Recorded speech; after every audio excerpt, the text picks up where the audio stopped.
샬롬. 지난 시간에 이어서 제6장 감각의 수동적 정화입니다. 영혼이 피조물들에로 향하는 모든 애착을 스스로 정화시키고 오로지 믿음의 덕 안에서만 하나님을 찾기 위해서 가능한 모든 것을 실천했음을 하나님께서 보시면 당신께서는 영혼이 생각지도 못한 방법으로 당신 친히 영혼을 정화시키러 오십니다. 하나님은 당신께서 중요시 하시는 모든 것들을 위해서 가장 깊고 몸이 건조한 심년 속으로 영혼을 던지시고 영혼으로부터 모든 위로를 거두십니다. 이 몸이 건조함은 구체적으로 다음과 같은 모습으로 나타납니다. 첫째, 전에는 영혼이 열성적으로 그러면서도 쉽게 기도를 했으나 이때는 오히려 영혼은 단 한 가지의 생각도 또 하나님을 향하는 단 한 가지의 애정도 만들 수 없게 됩니다. 둘째, 전에는 주님께로부터 받은 은총에 대해서 생각하면서 스스로 즐거워할 수 있었으나 이제는 자신이 비참하고 죄스러운 존재이며 업신여김을 받아 마땅한 존재로만 보이게 됩니다. 셋째로, 또 전에는 자신의 의무나 사랑의 덕 행위를 함으로써 자신이 이룰 수 있었던 선행들에 대해서 기뻐할 수 있어서 이제는 자신이 쓸모없고 비겁한 인간으로 느껴지게 됩니다. 이런 내적인 변화는 하나님에 의해서 이루어지거나 우리가 앞서 말한 그 몸이 건조함에 의해 직접적으로 일어나거나 혹은 질병과 같은 고통스러운 사건이나 사랑하는 사람의 죽음이나 어떤 실패나 혹은 또 다른 불행한 사건들 때문에 일어납니다. 이렇게 해서 영혼은 심하게 고통스럽고 피조물이나 자기 자신에 대한 모든 애착으로부터 억지로 떨어지게 됩니다. 이때 영혼은 실제에 대한 어떤 새로운 시각, 새로운 비전을 자신에게 요구하게 되는데 여기서는 하나님만이 문제가 됩니다. 처음에는 이 체험이 대단히 고통스럽고 또 여기에 도달할 때 영혼은 정말 대단히 놀라게 됩니다. 피조물들 안에서 얻고 있던 위안을 여러 해 동안 끊어버리려고 해서 온 그 위안들을 영혼 자신이 자발적으로 포기하고 돌아선다는 사실이 얼마나 놀랍습니까? 확실히 이 체험은 영혼으로서는 알아볼 수 없는 수동적인 방법으로 하나님께서 원하시는 때에 하나님께서 원하시는 식으로 받아들여진 것입니다. 이 체험은 조금씩 영혼이 전에는 한 번도 겪어본 적이 없는 내적인 위로의 빛이 근원이 됩니다. 성인은 이렇게 설명합니다. 영혼이 하나님께 충실하도록 결단을 내린 뒤에는 하나님께서는 늘 정신 안에서 영혼을 키워주시며 기쁘게 해주십니다. 이는 마치 사랑이 넘치는 어머니가 연약한 어린애에게 하듯이 즉 어머니가 가슴에 열기로 아이를 따뜻하게 해주고 맛있는 것과 부드럽고 달콤한 음식으로 아이를 키우고 팔로 안아주고 기쁘게 해주듯이 하나님께서는 영혼을 그렇게 해주십니다. 그러나 어린아이가 자라남에 따라서 어머니는 선물을 줄여나가고 부드러운 사랑을 감추면서 달콤한 젖꼭지에는 선맛이 나는 것을 바르고 팔에서 아이를 떼어놓으면서 자기 발로 걷게 하는데 이는 어린이의 습성을 버리면서 더 중요하고 실속 있는 것에 관심을 기울이게 하라는 것입니다. 하나님의 은총도 영혼의 새로운 열정과 뜨거움으로 하나님을 섬길 수 있도록 하기 위해 영혼을 새롭게 태어나게 하는 일을 사랑이 넘치는 어머니처럼 합니다. 하나님께서는 가냘픈 어린이에게 하는 것처럼 부드럽고 좋은 사랑의 가슴을 영혼에게 주십니다. 이 시련을 꺾어낸 영혼도 마치 그 아이처럼 모든 의지할 곳을 잃게 됩니다. 영혼은 어머니 팔의 도움이 없이 전에 자신이 즐기던 하나님의 위로들 없이 또 아직 연약하고 그럴 능력이 없는 자신의 두 다리의 도움도 없이 자신 안에서 모든 감정적 위로를 고갈시키는 혼란스럽고 괴로운 상태 안에 있게 됩니다. 영혼이 사랑의 거룩한 일치에 도달하기 위해서 더욱 무거운 정신의 정화와 밤으로 들어가야 하는데 일반적으로 감각적 유혹과 대단한 고생이 동반됩니다. 각 사람마다 차이는 있지만 동반되는 기간이 깁니다. 어떤 영혼들에게 간음의 영이라고 하는 사탄의 전달자가 다가와서 강하면서도 혐오스러운 유혹으로 그들의 감각을 묶어놓고 상상에서 분명하게 보이는 현시들과 더러운 생각을 지니고 영혼들을 슬프게 하는데 이는 마치 죽음보다 더 엄청난 고통을 영혼에게 가져다 줍니다.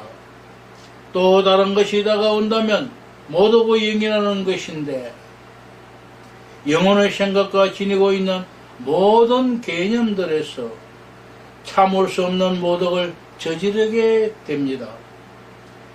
가끔 이 모독이 상상 안에서 어찌나 강하게 일어나는지 그의 말로 표현할 정도이기 때문에 영혼에게는 엄청난 고통입니다.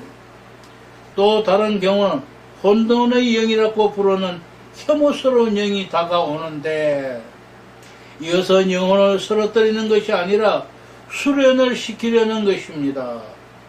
영혼의 감각을 흐리게 하면서 판단을 하는 데 있어서도 엄청난 쇄심증과 복잡한 당혹스러움을 가져다 주기 때문에 어떤 것에서도 만족을 찾을 수 없으며 판단을 하는 데 있어서 영혼이 어떤 개념이나 조언에 기댈 수 없게 만듭니다. 이것은 이 감각의 밤에 나타나는 것들 가운데 가장 커다란 자극이며 공포이기 때문에 정신의 밤에 일어나는 것과 아주 가까운 것입니다.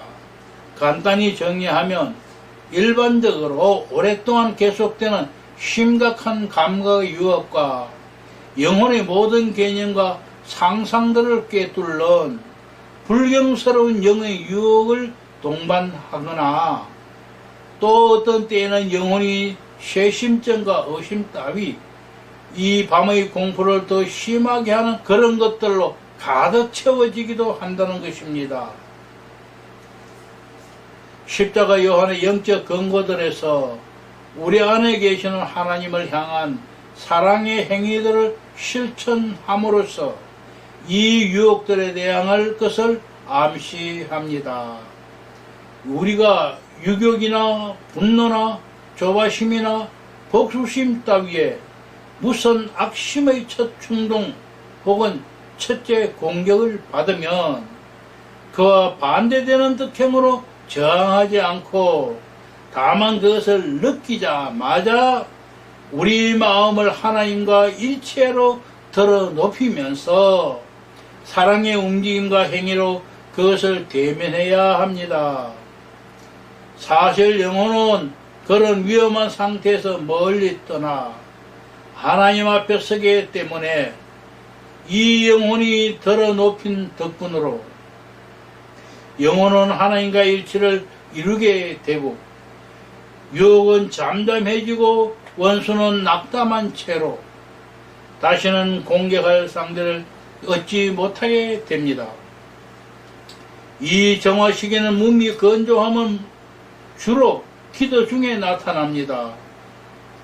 전에는 영혼이 거룩한 일들을 생각하면서 기쁨 중에 묵상을 잘 할 수 있었고 하나님께 대한 사랑의 결과인 감동을 얻어낼 수 있었는데 지금은 영혼이 자신의 노력에도 불구하고 최소한의 영적인 명상조차도 더 이상 할 수 없게 됩니다. 이 메마름 앞에서 영혼은 첫째, 피조물들이 그에게 제공하는 위로들로 되돌아가기를 거절하고 하나님의 일들에서 아무런 위로나 기쁨을 찾지 못하는 것처럼 피조물들에게서 역시 아무것도 찾아내지 못한다는 것입니다. 하나님께서는 영혼을 감각적 욕구에서 정화시키고 닦아내기 위해 어두운 밤에 넣어주셨기 때문에 영혼이 무엇에 유혹을 느끼거나 기쁨을 찾지 못하게 하십니다. 그러나 영혼이 기쁨을 찾아내는 대상이 이 세상 것들은 물론이요 하늘의 것에도 해당된다면 우울증이거나 준비가 부족하기 때문에 오는 것일 수도 있습니다. 이렇게 되면 다음 두 번째 징표를 확인해야 합니다. 둘째, 모든 일들 안에서 하나님 뜻을 이루기 갈망하게 되며 영혼이 하나님께 대한 기억을 살려내기 위하여 마음을 쓰게 되고 고통스러운 근심과 함께 이루어지는데 마치 하나님을 섬기는 것이 아니라 옛날의 결함들로 되돌아가는 것처럼 생각되면서 하나님의 일들에조차 아무런 느낌을 느끼지 못하는 것을 보게 됩니다. 이 메마름의 원인은 하나님께서 감각이 지니고 있던 힘과 감각이 느끼던 행복을 정신의 몫으로 돌려주시기 때문입니다. 이때의 영혼의 감각적인 부분은 정신이 느끼는 행복과 힘을 받아들일 만한 능력이 없으므로 아무것도 알지 못하고 메마르고 텅 빈 것 같이 느끼는 것입니다. 영혼의 감각적인 부분은 순수한 정신이 지니고 있는 능력을 가지고 있지 않기 때문입니다. 정신은 기쁨을 느끼지만 육체는 맛을 잃어버리는 일을 하기에는 너무 나약해집니다. 그러나 정신은 푸짐한 음식을 받아 먹으면서 힘이 세지고 방심하지 않고 전에 하나님을 섬기는 것보다 훨씬 더 열심히 합니다.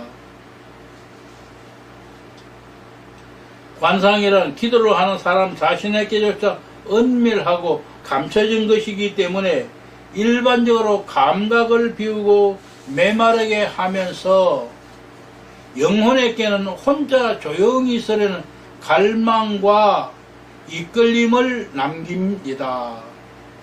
결국 영혼은 아무것도 생각할 수 없고 무엇을 생각하려는 욕심도 없어집니다.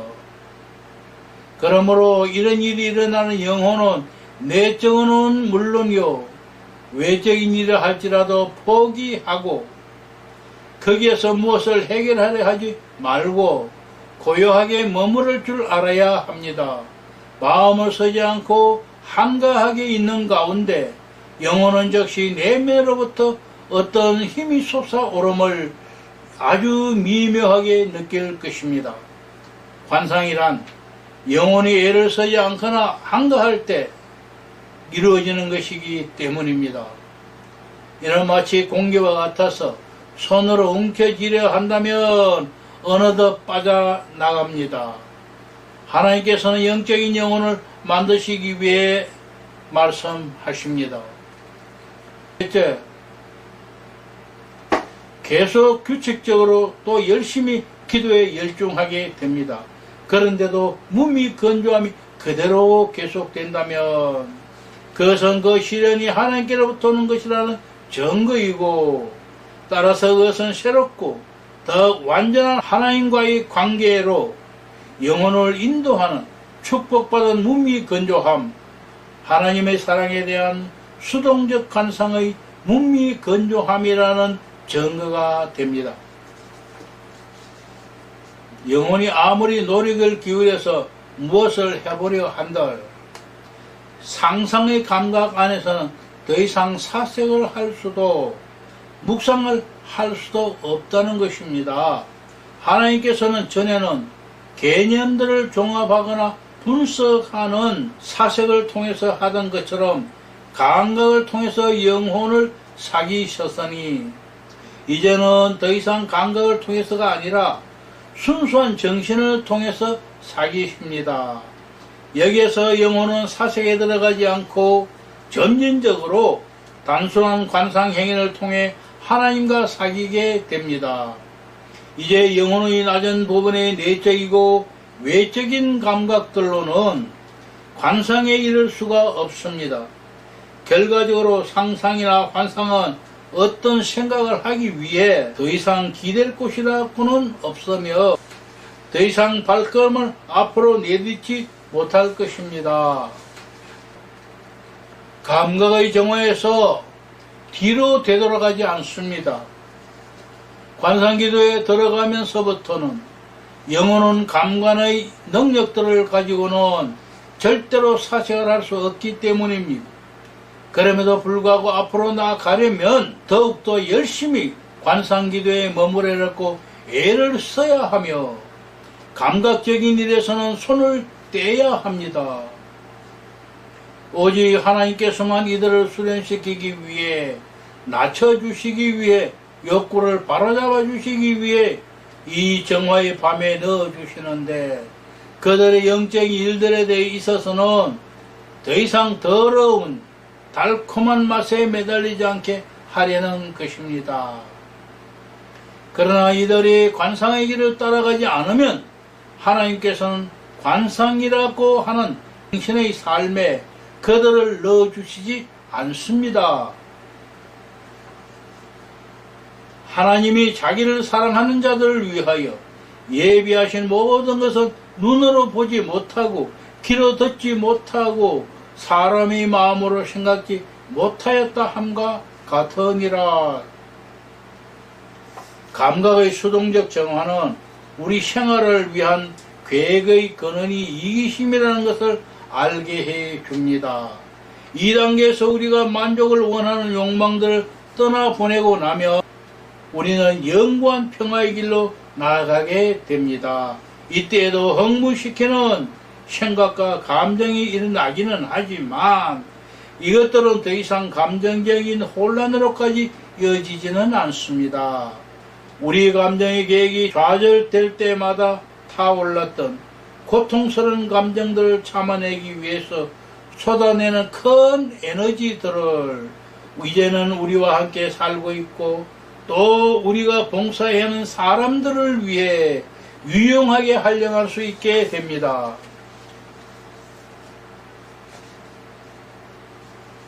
별첨, 전이, 한 영혼이 감각의 밤인 감각의 수동적 정화를 벗어나면 바로 그 순간에 하나님은 영혼을 훨씬 더 끔찍한 정화인 수동적 정화 안에 두시기 전에 영혼에게 매우 긴 안식과 위로를 허락하십니다. 이 단계를 전이라 합니다. 이 전이는 여러 해 동안 지속될 수 있고 그동안 영혼은 골똘히 생각함으로써 지치는 일도 없이 아주 쉽고 고요하고 사랑 가득한 관상 안으로 빠져들게 됩니다.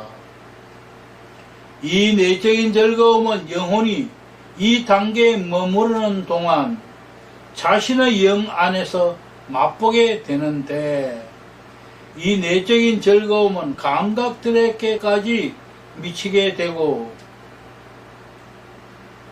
이 감각들은 전보다 더욱 정화되면서 내적인 맛들을 더 쉽게 느끼게 됩니다.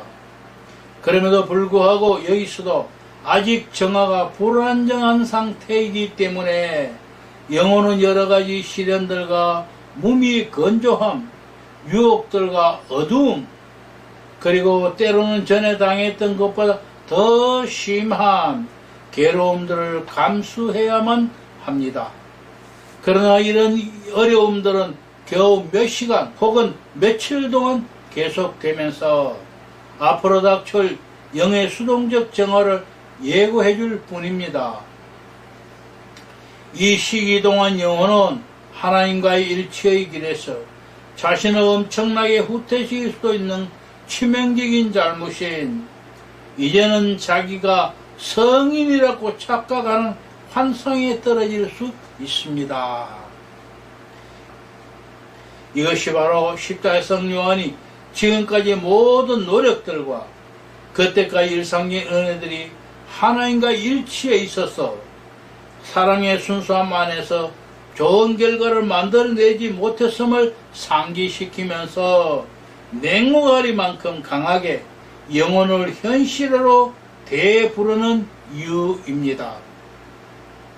영혼의 온갖 노력들과 영혼이 받은 갖가지 은혜들은 가장 큰 장애물들을 제거시킴으로써 소극적인 방식으로 영혼을 하나님과 일체로 준비시킬 뿐입니다. 실제로 감각의 수동적 밤 안에서 감각적인 집착들은 겉으로만 정화되었을 뿐 영혼이 그 사실을 인정하지 않는다고 하더라도 집착의 깊은 뿌리들은 아직 남겨두고 있습니다. 피조물들에서 연유한 즐거움에 대한 온갖 집착의 기지들을 정정수 갑자기 다시 움트게 할 수 있는 이 뿌리들은 이제 곧 이어질 대단한 끔찍스러운 영의 수동적 밤에 의해서만 완전히 뽑힐 수 있는 것입니다. 이 시기 동안에 많은 영혼들은 영의 현시나 그분과의 교통에 지배되는 경우가 있는데 물론 때로는 사실일 수도 있으나 더 많은 경우에 이런 체험은 악마로부터 혹은 자신의 상상으로부터 오는 유혹입니다. 이 유혹에 빠지는 영적 결함에 유의해야 합니다.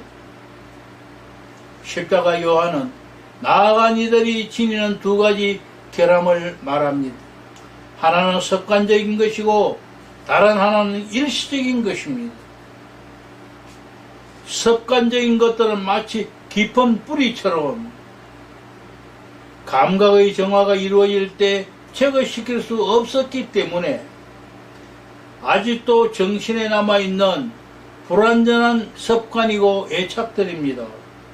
감각과 영의 정화 사이에 볼 수 있는 차이라면 깊은 뿌리를 뽑아내느냐 혹은 가지만 치느냐에 달려있고 또는 이제 막 묻은 얼룩을 지우느냐 혹은 오래되어서 아주 찌들어버린 얼룩까지도 지우느냐에 달려 있습니다. 감각의 정화는 영의 정화를 위한 관상기도의 시작이며 문일 뿐입니다. 감각의 정화는 감각을 영에 맞추는 것보다 영을 하나님께 일치시키는데 더 유익합니다. 더 나아가서 본인이 느끼지 못하거나 볼 수 없겠지만 영에는 아직도 낡은 인간의 얼룩이 남아 있습니다. 그래서 만일 이 밤의 정화라는 강한 표백제나 비누를 통해서 지우지 않는다면 영이 거룩한 일체의 순수함에 도달하지 못할 것입니다. 나아간 이들에게서도 역시 모든 사람들이 그렇듯이 죄로부터 오는 습관적 결함들, 저 마음이 무뎌짐과 본래의 거침, 그리고 영의 산만함과 집중하지 못함을 보게 됩니다. 나아간 이들이 머물러야 하는 밤을 거치지 않는 모든 이들이 이런 습관적 결함들을 가지고 있습니다.